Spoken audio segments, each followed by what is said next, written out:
The LA Chargers have a secret weapon, and I'm here to tell you, as a Michigan fan, I know it very, very well. So we're going to talk about that, plus a new identity on the defensive end in this video. So what is that strength? Before I get into that, or that secret weapon, I want to talk about why we do this channel.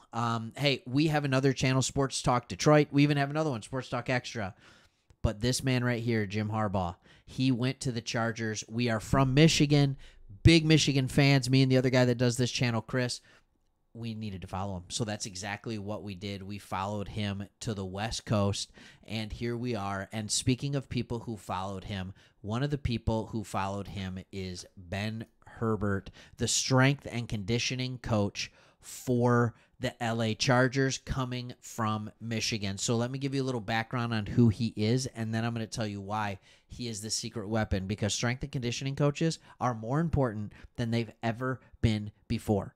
In the age of football, when everybody is jacked, when the players are faster, when the players are stronger. I was just listening to an interview of a player who believes the NFL, and he knows it's funny.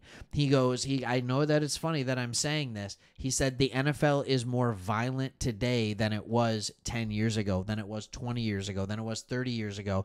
Even though there's so many illegal hits now, there's so much, you feel like the quarterback is almost like a China doll back there, right? And you need to handle them with care because of all the rules. He said, but the game is so much faster. The athletes are so much faster that the collisions are so much faster, and it has never become more important, not only just to train your body to be strong, to be fast, to be fit, but it is also important to train your body to prevent injuries.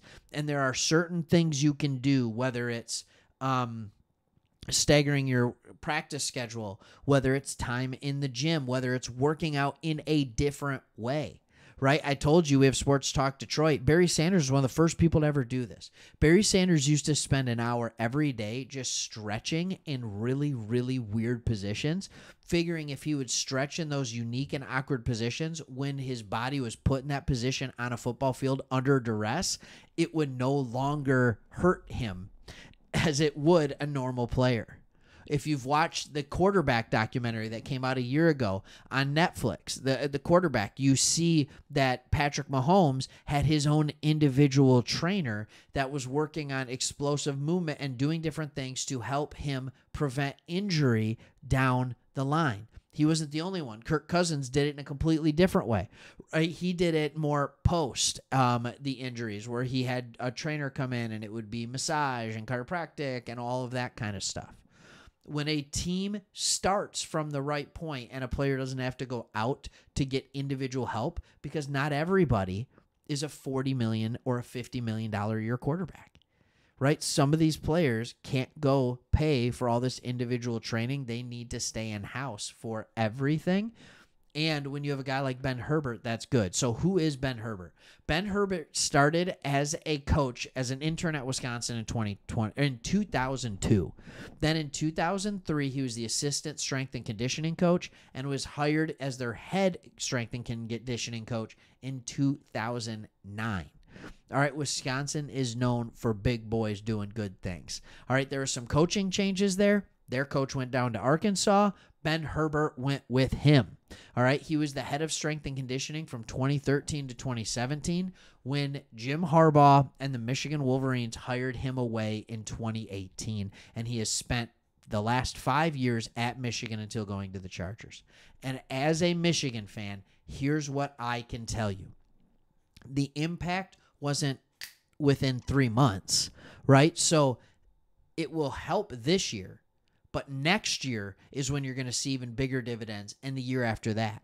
But to watch the injuries on this Michigan football team go from seemingly like, man, we have a lot of injuries.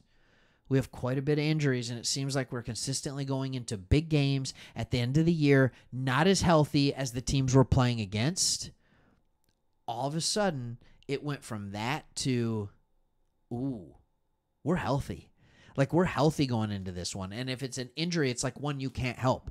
Like, I remember 2 years ago, Donovan Edwards, the running back, had a broken hand. Like, what are you going to do with that?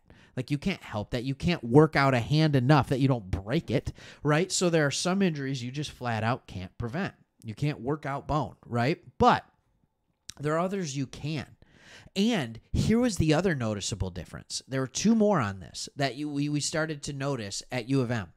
U of M is one of the hardest, and you're going to laugh at me when I say this. U of M is one of the hardest places to win a national championship because they have really high academic standards, so it's hard to get. A lot of athletes just aren't even touchable to U of M.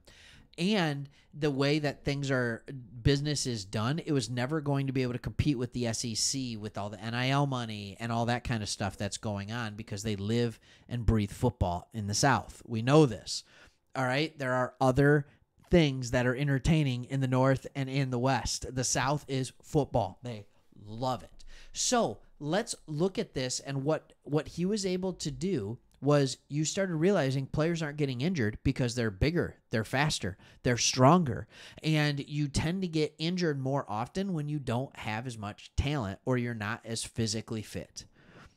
He changed that. In fact, for the first time ever, there's the whole adage, and this is the joke, and a lot of you are in San Diego. A lot of you are in LA. You're probably fans of USC. Some of you are fans of UCLA, and all of that kind of stuff. They're going to be in the Big Ten. So you're going to be part of this now. The whole thing for like 25 years was Big Ten team plays an SEC team in the bowl game. Big Ten team is the Big Ten team is fat and slow, and the SEC team is fit and fast.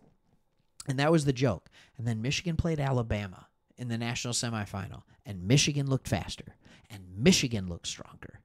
That was the difference. Ben Herbert was a huge part of that because the recruiting classes at Michigan were not, and I will repeat this, they were not what they were at Alabama. They were not. And then when we played against Washington, it wasn't even close, the talent level between those two teams or the level of athlete, all right? And I think so often the level of athlete is determined by how in shape the athlete is. We've all seen this in our own lives. And one of the little things that he's starting to do already, and he's a big part of this, is the Chargers are going with a staggered practice schedule for training camp. And that's to create as much time as possible. These are the little things that people just don't think about. For example, the first practice is July 24th. It's at 9 a.m., and it is scheduled to end at 11. The next day, the practice is scheduled to begin at noon and end at 2, right? But that's 25 hours after between practices rather than starting it back at 9 and only having 22 hours. Then July 25th is scheduled for 11:45. The next day is scheduled to begin at 3. The day after that, 5. And then the schedule resets after every off day. Like, it's getting them used to prepare their bodies at all times of the day. Day game, night game, doesn't matter. Their body's ready, and they just get a little extra rest time in. That's amazing to me. That is your secret weapon. All right, thanks for watching. See you on the next one.